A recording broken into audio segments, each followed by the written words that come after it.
Well, thank you so much for being here. We're going to spend a bunch of time talking about your background, about the company, about the kind of state of the industry right now, and all sorts of great things, just to kind of give you a sense of everyone that we're dealing with. So show of hands again. If you are currently running your own business, hands up. And how many of you in the next couple months are looking to raise money? All right. How many folks here have used or are currently using Odesk? And how many folks know what how many folks know what Odesk is? Wow. Thank you. Pretty good, huh? Yeah, thanks. Great. That's impressive. Yeah. So why don't we start off for the small handful of schmucks that actually don't know what Odesk is, right? I know you guys. I know you were out there. I saw which one of you didn't raise your hand. I did not. So. Yeah. Why don't we start off with what Odesk is, and then we'll go into your background. Sure. So we're the world's largest online workplace. What we enable companies to do is to hire, to manage, and to pay talent via the internet. And we started the company with the belief that the talent doesn't live where the jobs exist, right? There's, what are the chances that the best talent is within a 50-mile radius of your office? And even if they are and you can find them, can you afford them? Can you attract them? Do you have the time and energy to bring them in? And there's this thing called e-commerce out there that started probably about 20 years ago, where you find the right good, get delivery of the good, and pay for the good via the web. Well, we said, why shouldn't you be able to do the same thing for talent? Find the right worker, get delivery of the work, and pay for the work via the web. And it doesn't have to be all work, just like it doesn't have to be all commerce, right? We don't buy everything via the internet. As a matter of fact, does anybody know the percentage of goods after 20 years of e-commerce? What's the percentage of goods that are bought online versus on-site in the US? Anybody? 8%. What? 8%. 8%? Anybody think higher? 6%. To me, I was blown away. I'm thinking it's got to be 30 or 40%. It's only 6%, yet it's a massive market with lots of room to grow. And we started thinking, well, what does work look like if it's 6% of all work being found, managed, and paid via the internet? And so that's what we set out to do, and that's what we're doing. Cool. All right, so let's talk a little bit about your background. Where are you from originally? So I hail from New Jersey, a town called Westfield, New Jersey, about 20 miles southwest of Manhattan. I went to school at University of Maryland, ended up back in New Jersey. Go Terps. Yeah, that's a turtle for anybody who doesn't know. It's like a high-class turtle, He's got a little scarf and a bend, like smokes a pipe. So I went to University of Maryland, ended up back in New Jersey, and then started reading about Silicon Valley years ago and saying, well, I wonder what's going on out there, all this Oracle and Dell and all this great computer stuff. What did you first start doing for work after college? I went into manufacturing, and a great move, an industry that was going like this, and I realized that very quickly. It was fun, though. I mean, I was an entrepreneur. I went to work for myself out of college. I had two offers, Toys R Us or Allstate Insurance, and I chose to go the road less traveled, which was to go work for myself. Were your parents entrepreneurial? No, my dad worked for Exxon, Esso. He had one job his whole life. So out of college, he went to work for Esso, which became Exxon, and he had one job, one career. My grandfather was an entrepreneur, and he had a big influence on me. So I was the kid at school who was, buying candy on the way to school and selling each piece for a nickel. You know what I mean? And making $5. We're actually going to invoice you for all the stuff I threw out afterwards. Yeah. So I've always had this entrepreneurial spirit. It's funny because at University of Maryland, I ended up in this fraternity house, and it was almost like who could outdo one another on businesses. And it was really an exciting environment. And one of the best things that happened in college were one of my fraternity brothers, his dad was the photographer for the Washington Post. And he got a picture of Reagan shaking hands with somebody, and they started fooling around with it, and they blew it up, and they mounted it on cardboard. And if you stood holding this cardboard cutout, it looked like you were having a photo with shaking Reagan's hand. Anybody remember this? It's called Photo with the President. Years ago, Reagan was around. So you charge $5 in Washington, D.C. for a photo. You can make $2,000 or $3,000 on a Sunday afternoon. It was unbelievable how much money these guys were reeling. And then they started saying, well, what if we had 10 Reagans? What if we had 100 Reagans? What if we sold Reagans and cameras and film to people and they could franchise their own thing? And what if we had not only Reagan, but Hulk Hogan and Don Johnson and Princess Charles and Diana and, like all these celebrities. And so it was an amazing business. And just to see that grow and be part of it was really fun. That's neat. Yeah. That first manufacturing business, how how did you even get into that? What were you doing? Yeah, so my grandfather helped set me up. He had been in that business, and so he connected me with some people. And essentially, I was like a middleman, matching up buyers and sellers of precision metal products. So there's companies that need stuff made. There's lots of people that are good at making it, but they're not good at selling their services. And so I met a half a dozen of these firms, these manufacturing plants who had lots of capacity and capability. And I found people that needed stuff made, and then I could shop around and make money in the middle. And they call it a 10%er, but you can make a lot more as long as you could get in between a buyer and a seller. And then did you ever go back to working for somebody, or did you kind of stay on the entrepreneurial path? I stayed on that entrepreneurial path, and I had a bunch of different things going, while I was doing that. But it was very lucrative. I worked for myself. I liked the fact that I was sort of in control. Like I had a beach house in New Jersey, and I could take off on a Wednesday and go down to the beach if that's what I wanted to do. And I love that freedom and flexibility. But when I decided that manufacturing was an industry that was in decline and technology was an industry that was, rising very aggressively, I decided that it'd be good to get out to Silicon Valley and get into something that was more, that had more of a future. And so I launched a job search and got an offer from a wife of a friend who said, oh, you'd be great in sales, and I want to hire you into this company. And I started a little company called Pure Software. And it was a fantastic company. We went public in the mid-90s, but it was a software development tools company. We helped software developers write better software. Mm-hmm. And they needed it. Vice presidents of engineering and CFOs. How early did you come onto the company? How early did you I come was in? employee number less than 2018 or something like that, and one of the first sales guys. And this product, first piece of advice for the night, if you're going to go into sales, go to a company where the product sells itself. That's the first piece of advice. This thing was a puppy dog. If you put it in somebody's hands, they were like, oh, I got to have it. It saved time, and it was brilliant. I mean, it was so brilliant. So I just even more brilliant than the Reagan photo? Yeah, it was a great business. It was started by a guy by the name of Reed Hastings. Anybody know who Reed Hastings is? Yeah. So that was Reed's first company, and took the company public. CEO of Netflix. Yeah, CEO of Netflix. And I don't know why I tell this story, but I was invited to be employee number 3 at Netflix, and I didn't think DVDs in an envelope were a good idea at the time. But anyway, along the lines of experience and wisdom gained throughout my tenure, that was an interesting. So after that company goes public, then where'd your path take you? So Pure went public, a couple of great quarters, started acquiring companies. How do you turn down Reed Hastings? What's the conversation? Reed calls you, he's like, hey, Gary, would really love you to join this new venture I'm doing, basically be the first person in it. What's your response to him? Well, I'll tell you my response, but I said, why don't you mail me the offer? Ha, ha, ha, ha. Like, who's mailing anything, So, yeah.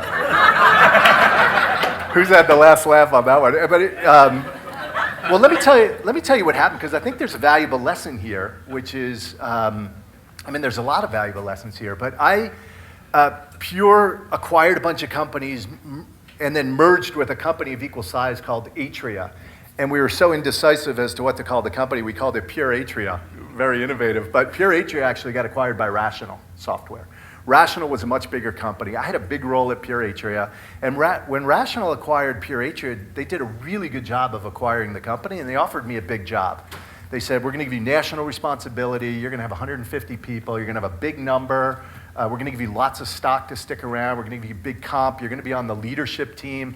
And I was really excited. I liked the people. I liked the opportunity. And here's Reed, who was the CEO of Pure Atria, and Mark Randolph, who was the vice president of marketing at Pure Atria. They got in a conference room with the head of HR from Pure Atria, Patty McCord, and they said, what are we going to do next? And for 2 months, they did nothing but map out on the whiteboard ideas of what was going to be next. And then Mark was the one that came to me and said, hey, we got an idea. We want you to come with us. And this is what we're going to do. And I remember saying, what are you talking about? I'm going to Blockbuster. He goes, no, people hate Blockbuster. They don't like lines. They don't like late fees. Brick and mortar, the number of DVD players is going to increase tenfold in the next 5 years alone. This is going to be huge. And I'm like, well, what am I going to do? He goes, ready? Executive producer. That'll be your title, right? And I was like, I don't know. And I didn't have a reason to leave. I liked the opportunity at Rational. I realized at that time, now looking back, why didn't I leave? Why didn't I take the risk?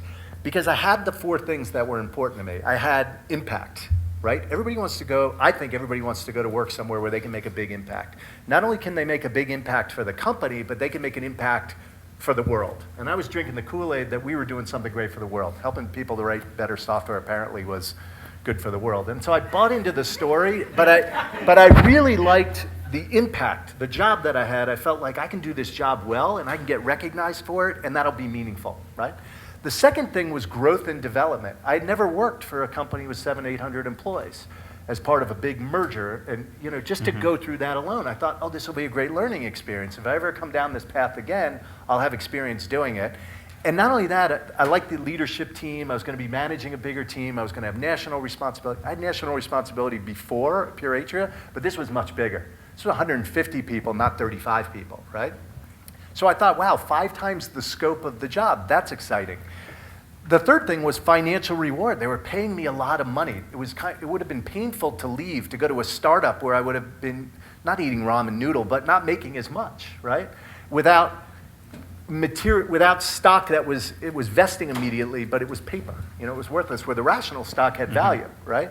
And then the fourth thing is balance, right? Whatever you do outside of work, does your opportunity afford you that balance? When I was an entrepreneur out of college, I had balance. I could go to the beach if I wanted to go to the beach, right? That's balance. So how often did you go to the beach? I went a lot, actually. Oh, okay. Yeah, I went a lot. There you go. Because it was different. You didn't have to be there all the time. Nowadays, with the internet, you're always on, so I feel like I'm always working regardless of where I am. So, impact, growth and development, financial reward, and balance was sort of the things that I was looking for, in addition to a good company, people, a big space, meaningful product, et cetera. And so I didn't have a reason to leave. Rational got acquired by IBM. I found myself again at the same table. Impact. They said, we're going to give you global responsibility. You're going to be one of 3 executives at Rational who's going to be on the integration team. So I went from employee number 20 to employee number 131,000. And once again, I felt like I had all of those things. So I stayed at IBM for 2 years after Rational acquired us. And then I said, I got to get the hell out of here. I need to go back to the jungle. Right? And where'd you go next? And then I helped found a little company called Intelli Bank. And Intelli Bank was a really brilliant idea, and we had a beautiful product. Check this out. Drag and drop documents into a folder on your desktop and share them with people, regardless of where they are. Isn't that a great idea? We had Aaron Levy earlier this year. Yeah. So 7 years ago, that's what we were doing, and it was beautiful. I tell Aaron today, I'm like, Aaron, we had more functionality 7 years ago than you have today, which was our problem. Second lesson of the night, focus, right? We were trying to be all things to all people. Our routes to market were off. Dropbox did a much better job of acquiring customers. The market was too early. We were competing against SharePoint. So many mistakes, but Intelli Bank actually became part of a company that was sold to Salesforce, a guy by the name of Mark Schuster. Everybody knows Mark, he's a local guy, and Mark and I got to know each other. We tried to put Intelli Bank together with his company, Build Online, and that didn't work out. So Mark took some of the people from Intelli Bank and the technology and built a company called Squirrel and sold it to Salesforce. But you did sell the company to Salesforce? I left, so I you were wasn't gone part already. of it. Yeah, I left. But Mark successfully sold it to Salesforce. Yeah. All right, and then after that? I was trying to raise money at Intelli Bank, and we were caught between an A and a B. So we weren't big enough to be a B. We weren't far enough. They didn't have as much angel as they do now. We had raised a couple $1 million, which is a lot of money. And so we didn't have enough traction for a B round. We had too much traction and money for an A round, and we got caught in between without a repeatable use case and a good business model and without the right team. And so in the process of trying to raise money, I probably spoke to about at least 20 VCs trying to raise money for Intelli Bank, and that's a humbling experience. And you find yourself changing your pitch from VC to VC. In the process of trying to raise money for Intelli Bank, I met the fine folks at Sigma Partners, and they kept having me back, saying, hey, can you come back and talk about this Intelli Bank thing? And every time I'd go in, they'd pick at it. And finally, one of the partners took me to breakfast and said, listen, we like you, not Intelli Bank. We want to stick you in one of our other companies. And they introduced me to the founders of Odesk, and I immediately saw the potential and then joined them, and that's where we are today. We'll talk about Odesk in a second. In the fundraising process, because you're obviously a great speaker, a good pitch person, making my job easy. You tell your own lessons to the audience. You're like, here's another lesson for you. I'm like, wow, I don't have to do anything up here. what have you kind of seen are some of the key ingredients to successfully raise money? Because there's a large handful of people here that are looking to raise money. Again, raise your hands if in the next 3 months you're going to be looking to raise money, right? Good. So you got at least a dozen folks. Yeah. You know, if you got a business that's killing it like Odesk, it's like the software, it sells itself. Yeah. Right? But when you're in the grind, when you're hustling it out, what are the things that you can do as the person courting those relationships and doing the pitching that can help out? There's so many great resources online for this. One good resource, I don't know if Sequoia still does it, but they had if you're going to pitch us, here's the 10 slides we want. And it might be in the resource section. I think that's fantastic. There's another guy by the name of David Cowan at Bessemer Ventures, and he's got some good guidance out there as to how to put your deck together. You know, at Intelli Bank, let me tell you about some of the mistakes we made at Intelli Bank. One, we weren't telling a crisp story. We had 100 customers of 50 different flavors. And the problem with that is that you don't have this repeatable use case that you can go replicate over and over and over again. So investors are wondering how you're going to scale it. It's not that it's not a great idea, but it wasn't focused. And so making sure that your idea is as narrow as possible, yet still telling a big enough story. So even if you say, hey, we're going to start with this and then expand to that after we prove this, I think that's better than saying, we're going to boil the ocean, give me money. And so not trying to go too big too early, but narrow the scope, be able to, you know, in the early days, you're either selling PowerPoint or Excel. And what I mean is you've got a really great story, you've got a great team, you've got a big market, you've got some, you get the investor to nod that, yes, this is a big problem, and yes, I understand people have this pain, and yes, I understand that somebody would be willing to pay for it. And if you can do that in PowerPoint, and yes, I believe that you are the people that can execute on this opportunity, we're going to give you a little bit of money to go figure that out. And figure that out means to get not from point A to point F, but point A to point B, right? Give you $1 million, and what we want to see is product and 10 beta customers and that, right? So it's very scoped. And I think investors like that when you say, hey, this is what we think the real opportunity is, but we're going to start by proving this, and that's what we're going to do with your $1 million, right? And once we do that, then we're going to get 10 million, and then we're going to go to the next sphere and the next sphere. And I think with Intelli Bank, we were trying to go too big. We weren't focused. I don't think we told a great story around team, right? We had some people who had, you know, one guy who was successful before, but I don't think we had the right people behind it, so it just wasn't a good story. But the framing of the deck, I really like this is a problem. Do you recognize this is a problem? Here's the proof that people want to fix this problem. Here's how we're going to do it differently, and this is why we're good at it, right? And I think that, telling that story, if you can get the heads in the room going, oh yeah, we're bought into this is a problem, if you can get them to the point where they can't wait to hear about your solution, then I think you're off to a good start. Cool. And so let's talk about Odesk when you got there. There were 2 co-founders, right? Yeah. And how far along was the company at that point? It was not very far along. There was, there was this cool product for managing distributed workers. So it would, basically we have this team room concept where if I'm working for you, I log into the team room. As soon as I log in, you now can verify that I'm working for you and course correct me in real time. And the way it works is you get a screenshot of my desktop 6 times an hour at random intervals. And that screenshot validates that an hour billed is actually an hour worked. So think of it as automated time tracking and billing via the internet. And that's a pretty innovative concept because it enabled us to best replicate the way that work happens in the offline world. Mm-hmm.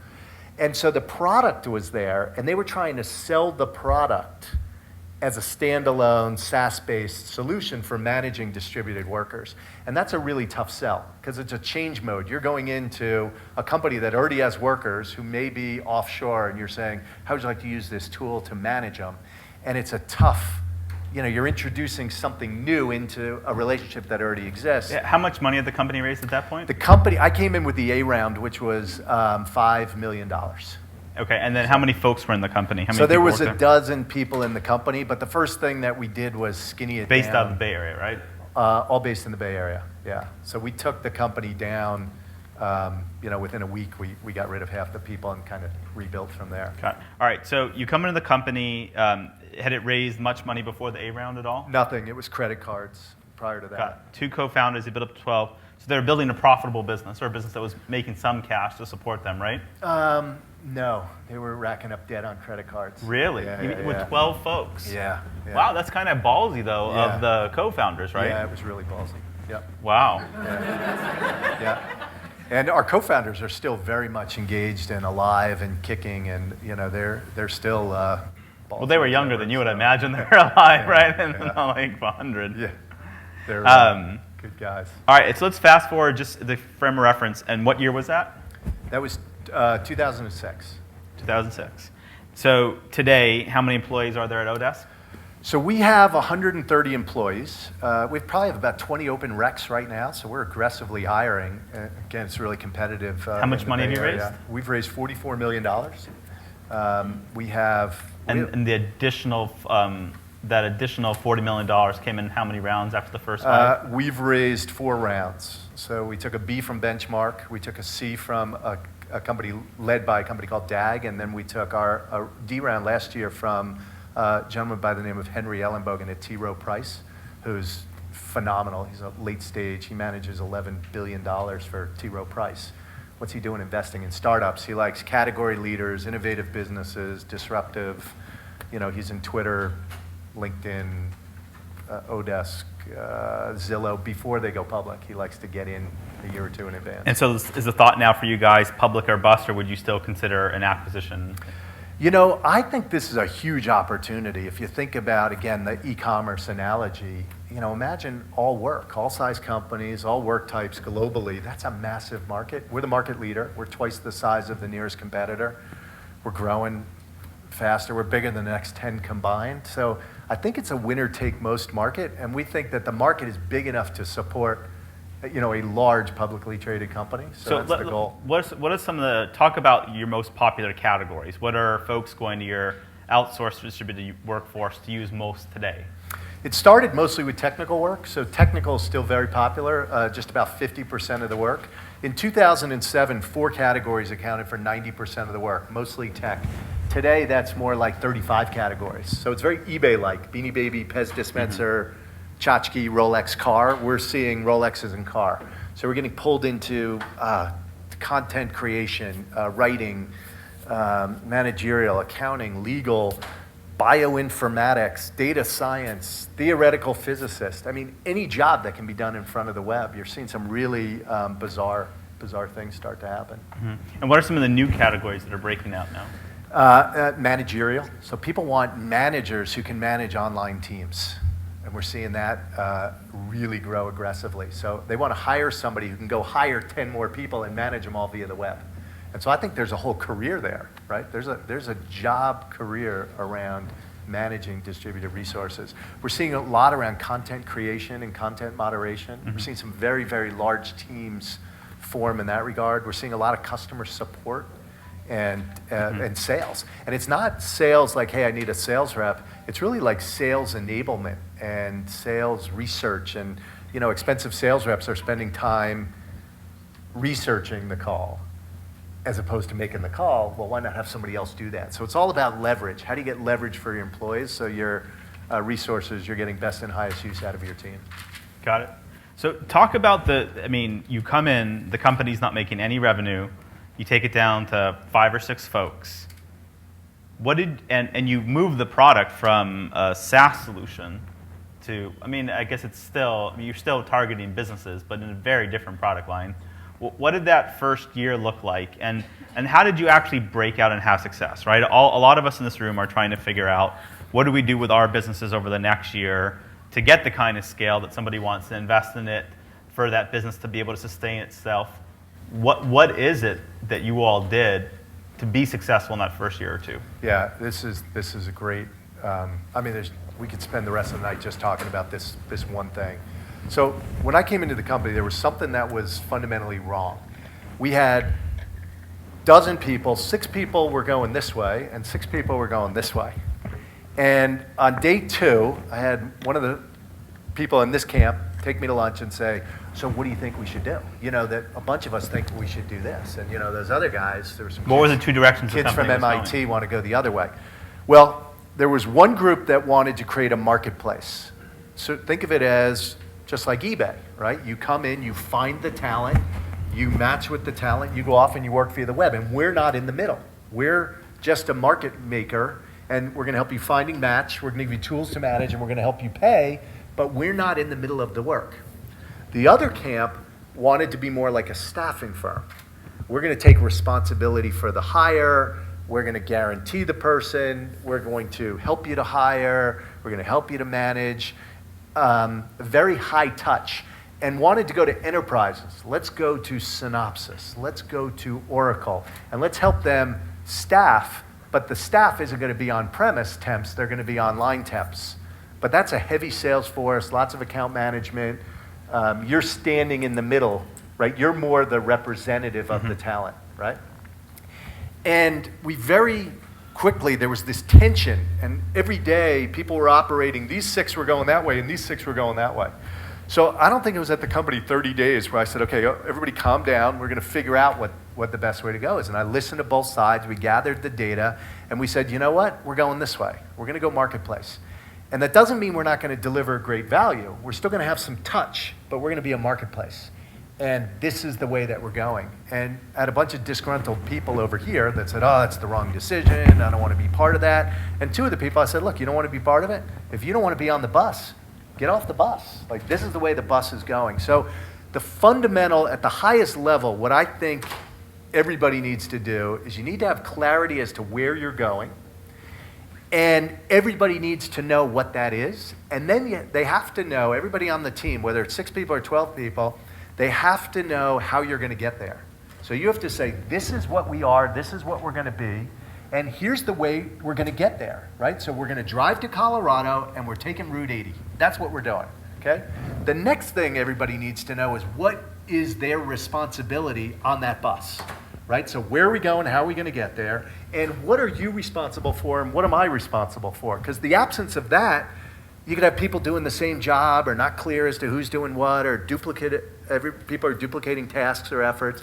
So you have to be crystal clear about who's doing what. You've got the stereo, you've got maps, I've got the steering wheel, you've got rest stops, whatever it is, right? Like, everybody needs to know their responsibility, and then people need to know what their standards are. How should they measure whether or not they're successful at that responsibility? And without that, how do people know if they're doing a good job for themselves, back to impact, and how do others know that they're doing a good job? How do you avoid finger pointing? I'm doing my job, but that guy over there sucks. So what we did very quickly was we got that clarity. We got clarity as to where we were going, how we were going to get there, who was doing what, how we were going to measure, and then we went to the company and we said, look, this is the bus, this is where it's going. If you want in, great. If you don't want in, you should leave now. A couple people left now. Great. What did you do to drive demand those first year or two? Was it just, did it happen organically, or did you guys, how did you really get people starting to use the platform to find people they wanted to work with? Marketplace businesses are tough because they're very much chicken and egg businesses. So, I could flip it to you and say, what do you think is more important? Should we have had chickens or eggs? Do we need more workers or do we need more jobs? And the problem is it's hard to get one without the other. It's hard to go out and get a client to say, oh yeah, I'll use you to get work done. Who have you got in the back room? Who's on the shelf? Well, if you don't have product on the shelf, you can't get clients. If you don't have clients, you can't get product on the shelf. And so what we did was we leaned in very heavily and we created momentum by hand, right? I call it hamsterware. It looks like it's automated in the front, but behind the scenes, you got a little hamster on a wheel running to keep up. But you as a client didn't know that we were hand matching in the back room, right? We'd get a resume and we'd send it to you and say, ta-da, here's a guy, right? And we knew he was available because we were talking to him. So we would talk to every client and we would talk to every contractor and we would hand vet both. And so the way Odesk worked in the beginning is we asked every client, they would ping our website, we would actually call them back or text them back, online chat. We would say, let me tell you how it works. Here's a quick demo. Here's what's going to happen. You're going to get a great PHP programmer. You give us $100, and that $100 goes towards your first hour's worked. If you hire a guy for $10 an hour, it's 10 hours. And that $100 was a way for us to figure out how motivated they were, how interested were they, and how qualified were they. If they didn't have $100, they weren't that qualified or they weren't that interested, right? And so we used that as a way to figure out who to spend time with. And on the contractor side, we interviewed everybody. But we got to the point where we figured out that, shoot, we can't talk to every client and we can't interview every contractor. So after about 4 to 6 months, we got out of the middle. We said, we can't interview anymore. We can't charge $100. Let's do away with it. Let's let the marketplace deal with each other. But you're also doing a lot of temp work, right? Stuff that's, I just need somebody to do this for this many hours and... Yeah, right. But you'd be surprised. From the very beginning of Odesk, what we had done was we replicated the way that work happens in the offline world, which is based on time. Most of us get hired and fired based on our results, but we get paid based on the time that we work. And we were different from all the other also-rans and companies that had tried to do this before, because all these other companies were fixed price. Build me this widget, and I'll pay you this amount of money, right? And that's cool for some jobs, but it's really hard. The bigger the job gets, the harder it is to spec what you really want. And so you end up with a lot of disputes, a lot of disgruntled customers, lots of disintermediation. I'll pay you $100 for the first job, but then everything else is going to happen off the platform. And what we did was we gave the match away for free and made money on every hour worked. So from the very beginning, we saw assignments. Once you match a good programmer with a good company, they're still billing. We have companies that have been billing with the same people for 5 years. And how do you make sure, how do you manage that people don't go off platform, right? Like, hey, send me your details, we'll work something else out outside of Odesk. So you have to add enough value after the match. The match is valuable in and of itself, but if you don't add enough value, then you're going to get cut out of the loop. And our value from the beginning was guaranteed work. We can guarantee to a client that an hour billed is an hour worked, and that's worth a lot. Customers know that on our platform, 40 hours is more like 30 hours because our time tracking is very accurate or stingy. And for the contractors, we guarantee payment. So, if you're a contractor and you're stay-at-home mom in Michigan and you're writing away and you write for 40 hours, I don't know, $15, $20 an hour, and then the client at the end of the week says, yeah, I don't really like the writing, I'm not going to pay. What do? You're in Michigan. Are you going to drive to LA and collect your few $100? Odesk pays the worker, guaranteed. We pay at the end of the week whether we collect the money from the client or not. And then we go to the client and say, listen, you signed a deal that says you're going to pay for the hour. In the state of California, you'd owe the money, right? Now, it's not a great business model if you don't make those clients happy, and it's a really hard problem, right? Because you have to, if clients don't get good quality work, they're not coming back, and they're definitely not going to tell a friend how great you are. So you have to ensure quality without being in the middle, and it's really hard to do. How many overall clients have you had? So not how many folks have you gotten jobs, but how many overall clients? 560,000. Wow. And then how many individuals have you gotten work for? We have 3.5 million in the network, but only less than 1 million have actually worked, right? That's pretty amazing. You can say that you've gotten jobs for over 1 million people. Yeah. That's pretty impressive. I think that's worth a round of applause. Yeah, last year alone, it was more than 36 million hours. And you take the company takes a percentage of all the billings. We take 10% of every hour billed. And whatever the rate is. Whatever the rate is. Rate is set by the contractor and agreed to by the client. We're going to help you find and match. You're going to contract through our platform, so everything's documented. And the rate is in the aisle, not at the register. So when you pick up the contractor in the aisle, if they're $22 an hour, that's all you're going to pay is $22 an hour. When we collect the 22 from you, we keep 2 and we give 20 to the contractor. That's great. So what have been some of the biggest challenges you faced along the way as you scale? What just in general, some of the biggest challenges? Yeah. What was 1 or 2 things that you just was like, this is really hard? There's so many things along the way. In a marketplace business, one of our board members and our executive chairman, Thomas Layton, was the CEO of OpenTable for 7 years before he bought in Jeff Jordan to take him public. And Thomas, 6 years ago, said to me, get ready for the long haul. These businesses take a long time. And we were growing so fast at the time, I was like, he doesn't know what he's talking about. This is going to be easy. And here we are 6 years later, and I still feel like we're building the marketplace.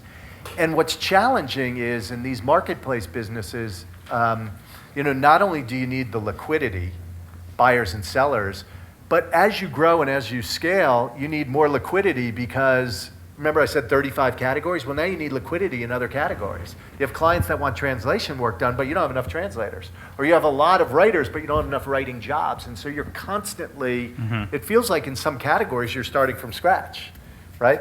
The other big challenge for us is quality despite the fact we're not in the middle of the transaction. We're not in the middle of the relationship. I'm not hand. But if someone does poor work, they're not going to come back to you 2 years of service. Yeah, exactly. And if somebody does poor work, think about it in the offline world. Has anybody here ever hired an employee that didn't work out?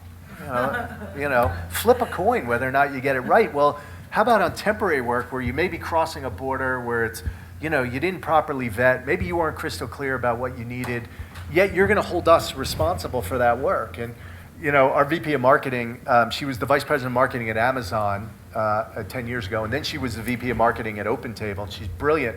And Jaleh says, you have to give people a reason to tell a friend and then a way to tell a friend. And she said that at OpenTable, customers used to call them and say, hey, OpenTable, I want my money back. I got a bad steak at the restaurant. She'd be like, what are you talking about? We're just a reservation platform. So people want to hold us accountable to the deliverable despite the fact I didn't look at the job, I didn't help you hire, I gave you tools to hire successfully, but I wasn't in the communication and I didn't help manage the work. So let's talk about that process, because I think one of the things that is surprising is as you start to grow your company is how hard it is to really identify a great team and build a team and hire. So I'd love to just understand more of the mechanics of how you personally hire, what you ask in the interview process, and also how you terminate, what that process is like, because a lot of these folks are going through it. So what kind of questions do you ask in an interview process, and what do you do when you're one-on-one in a room with a candidate?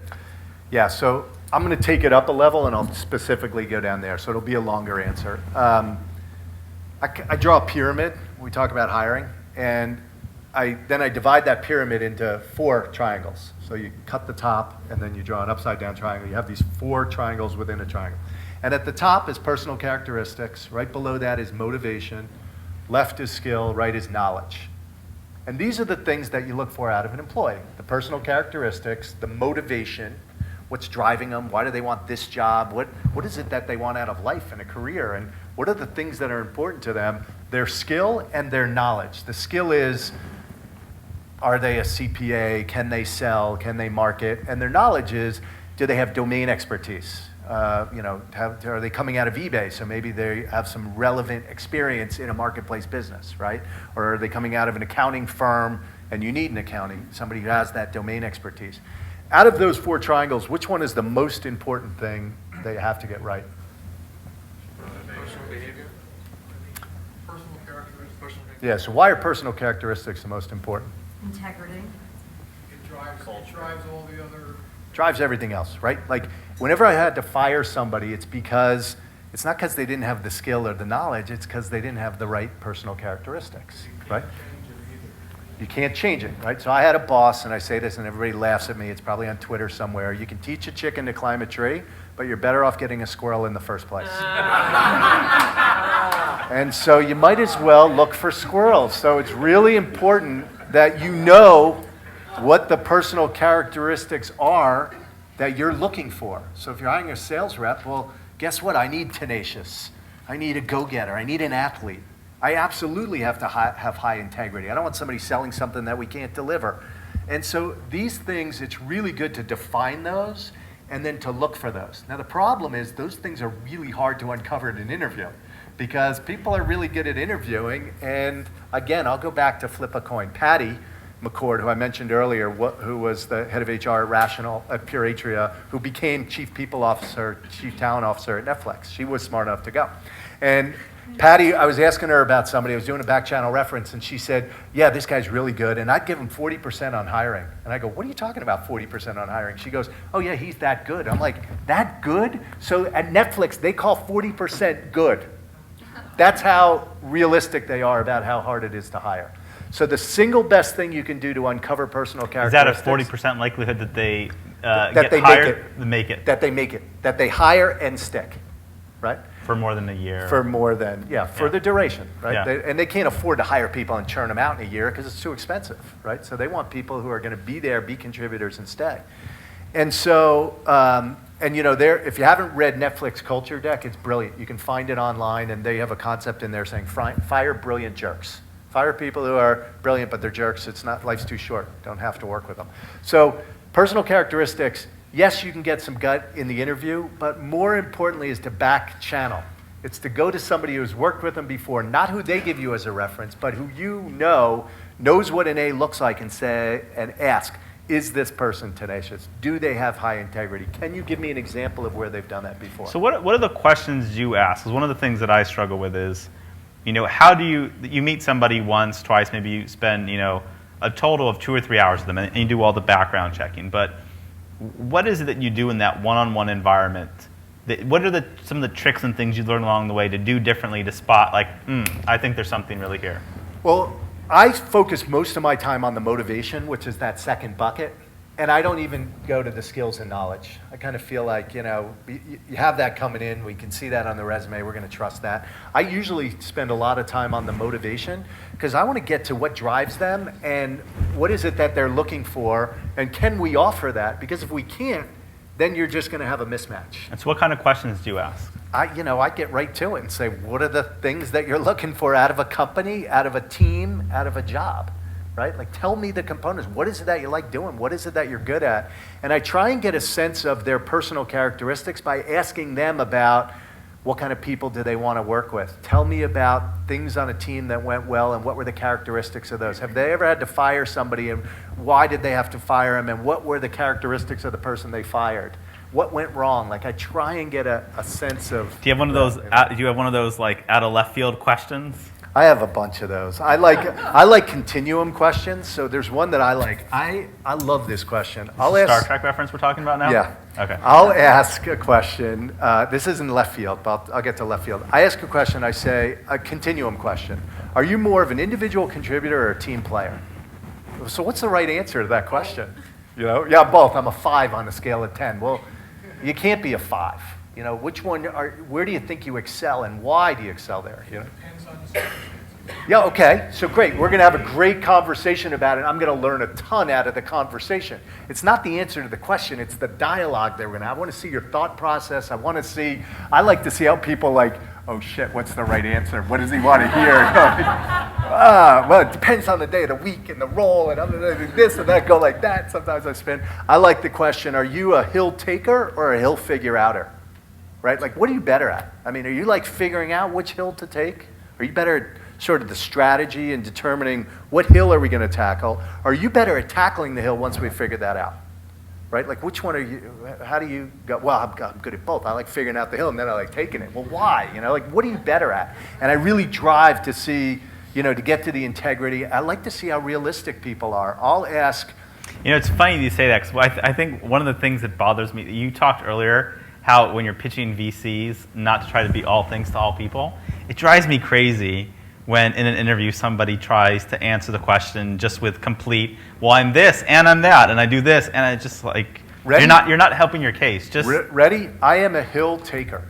I'm not a brilliant hill figure outer. I'm just not, I'm not that smart. I'm not strategic enough. But I've surrounded myself with people that are brilliant hill figure outers because I don't have that capability. So one of the best things an entrepreneur can do is recognize what are they good at, what do they like doing, and then surround themselves with people who have other capabilities that they don't have. And I think what happens is most people surround themselves with people that are like them, not unlike them, right? And it's really hard to do, right? I mean, I used to be like that. I used to only hire salespeople that were just like me. And what I realized is, there's lots of different salespeople out there who are. And when did that finally start to click? When did you start to make that switch? When you started seeing people that couldn't scale.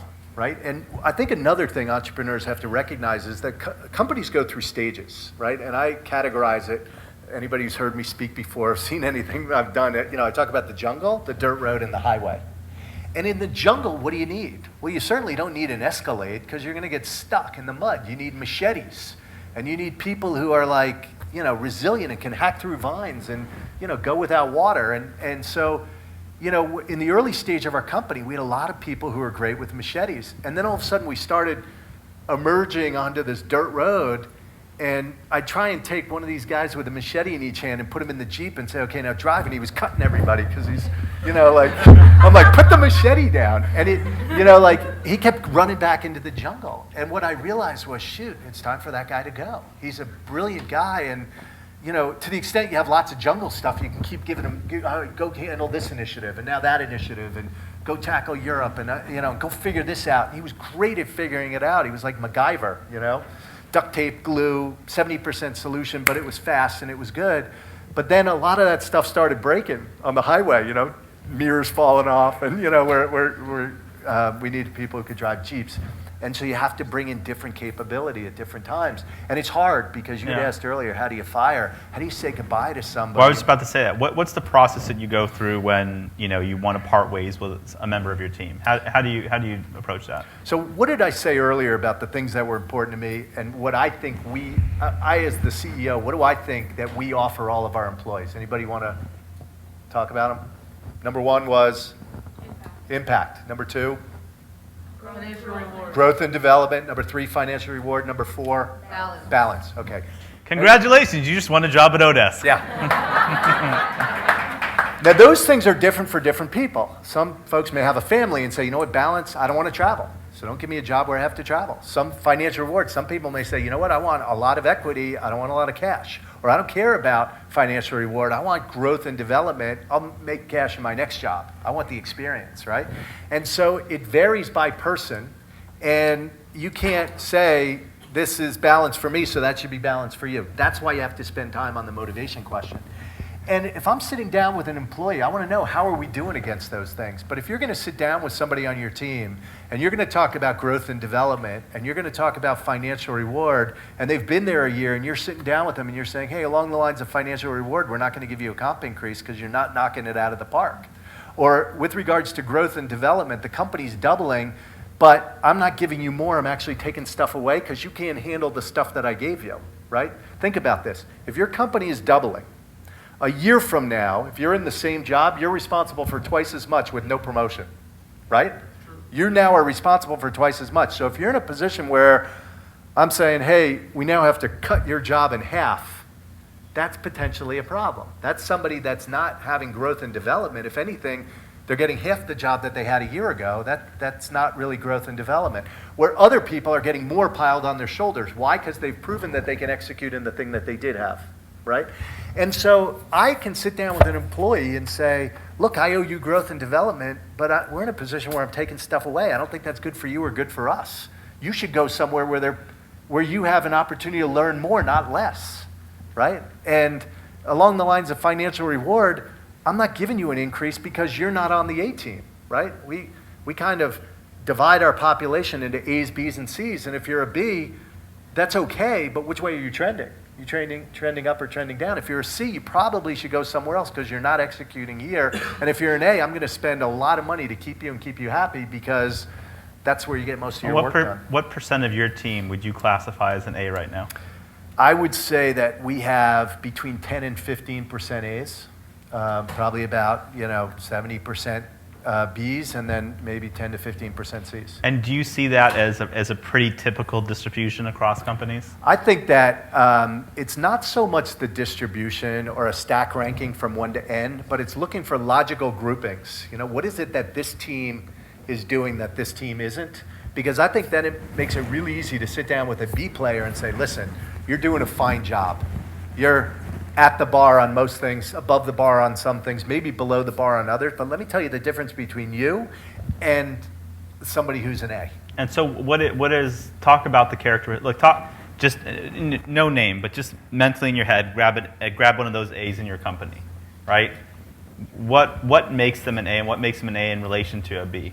It's impact. It's whatever job they do, they make a big impact in that job. And, earlier I talked about clarity, responsibility, and standards. And these are people that set a high standard, or we as a company set a high standard for their job, and they exceed that standard, right? And it's very easily measured, right? From marketing, you can say your job is signups or first job posts or starts or whatever it is. And you can very easily measure how did they do against that capability or against that standard, and what was it last year, right? How much did it grow, right? And for customer support, it's very easily measured. It's I don't know, you pick a number. What do you think a good satisfaction rating is? Is it 90%, 95, 96, 98? I don't know, pick a number and we'll hold you accountable to that. It's people who exceed it, right? Why don't we try more of we're going to go through a lightning round. Okay. I'm going to ask a bunch of questions. The business leader you look up to most right now? Oh my gosh, I heard Elon Musk speak at All Things Digital, and I hadn't really spent much time. I haven't spent any time with him, but oh my God, just super impressive. And you know what you have to admire is just how big the guy thinks. You know, like, well, gas, we're going to run out of oil. We needed alternative transportation, not maybe in my lifetime, but in somebody's lifetime, and so I had to start on solving that problem in space. Listen, we're gonna have to be intergalactic at some point, and somebody should start thinking about that. I figured it should be me. And when I started looking at how much time and how much money it costs to build a rocket, and I looked at a pile of ingredients, and I said, gee, that pile of ingredients should be able to turn into one of those things in a lot less time for a lot less money. I'm gonna go solve that problem. And like that, just talk about boss. I mean, that guy, that's huge, right? Yeah. All right, so we talked about before, if you had to summarize the 3 keys to fundraising and 3 top things, what would you say number 1, 2, and 3 are as succinctly as possible? I would say focus, and that's one thing, right? I would say, really product market fit. Make sure that you have a product that actually has a market. That's key. If you walk in and VCs don't see that there's a market for what you're trying to solve, that's going to be a problem. And then the third thing is team. Who's doing it with you? And that's what VCs are going to invest in. Cool. Biggest challenge of joining a team where there's already 2 co-founders and being at the helm, what was that? Yeah, it was rocky in the beginning. Like I joined and things were great. They hired me in. I mean, they voted and said, yeah, this is the guy. Let's bring this guy in. We like this guy. And within a month, I remember going in a conference room and just having yelling matches and come out and the whole team is like, at their desk really quiet. And I'm like, why is everybody so quiet? We had paper thin walls and nobody could hear it. It was like, after one time I heard 2 people in the conference room, I was like, oh, they could probably hear us yelling in there. Hours, 5-hour, like debates, over things. And so I think you have to partner up with people that you like and that you respect and that you can work with because, and what I'll say about our co-founders is the respect, at least from me to them, I don't know if it's mutual or not, but it's just unbelievable. They have capabilities, they're innovators, they're so freaking smart. I mean, to come up with this idea and this vision 7 years ago, that's just way ahead of its time. And, so you have to get with people that you want to be in the trenches with. Single biggest thing that irks you in running Odesk, internally for your team and then externally? I have no patience. I'm just, as a sales guy, I loved being a sales guy because you've got this quota, you've got this thing, go sell this thing and make a lot of money, right? And it's just so great. And see customers successful, and nothing made me happier than a big commission check and a happy customer. And you can control it. It's very controllable. And what's frustrating in running a business is, you can control it, but a lot of times you can't, right? Like I can't write a line of code, right? So I can't say, give me that computer and let me write the code. You have to trust that the work is getting done. And when you're an impatient person, there can be tension and friction there. So I think I'm very much a driver. I like to set high standards and hold people accountable. And sometimes I have no patience or empathy. And empathy is a really important characteristic for a CEO, and I struggle with that. Is that what would you consider your biggest flaw or misgiving as a leader right now? As a snapshot in time? I would say it's that. It's empathy and, seeking first to understand and then be understood. I'm like, no, understand this. We got to move faster. Time to understand. I'll tell you what you understand. So, Gary, you are thoughtful, passionate. Thank you for coming here. Thank you for sharing your wisdom. Thank you for traveling out here and talking about your awesome company. Thank you very much. It's great fun. Great fun.